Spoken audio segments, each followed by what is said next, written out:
मेरे चैनल को सब्सक्राइब कर दो।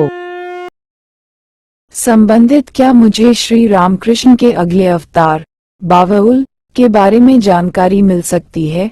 माता सहित सभी प्रत्यक्ष शिष्यों ने कहा कि हम फिर से अवतार लेंगे।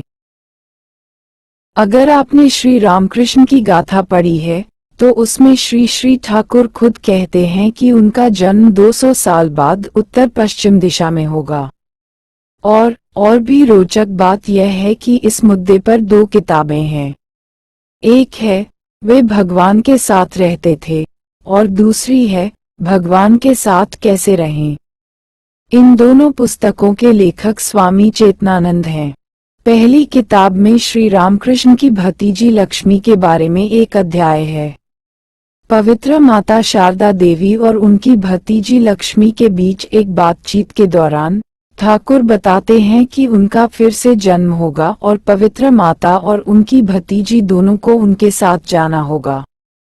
इस पर पवित्र माता और लक्ष्मी दोनों ने फिर से जन्म लेने की अनिच्छा व्यक्त की, लेकिन ठाकुर जोर देते हैं कि उन्हें उनके साथ जाना होगा और कलमी पौधे का उदाहरण देने की हद तक चले जाते हैं।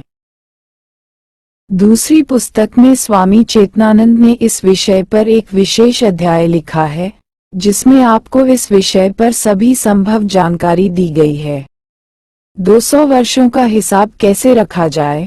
क्या ये श्री रामकृष्ण के कथन के दिन से है या 1836 से, जो उनका जन्म वर्ष है, या 1886 से, जिस वर्ष उनका निधन हुआ? हम निश्चित रूप से नहीं जानते।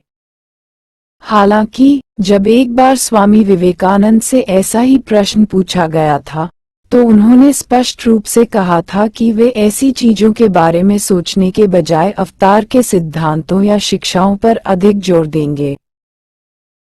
श्री रामकृष्ण के भक्तों के रूप में हमें वैराग्य या काम कांचन को त्यागने की इच्छा के लिए प्रार्थना करनी चाहिए। श्री रामकृष्ण कब आएंगे और किस अवतार में आएंगे, ये हमारी समझ से परे है।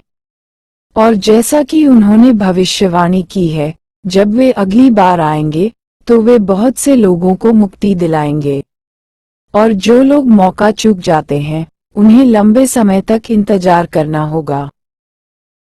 7.9 के बार देखा गया अपवॉर्ड देखें, एक शेयर देखें।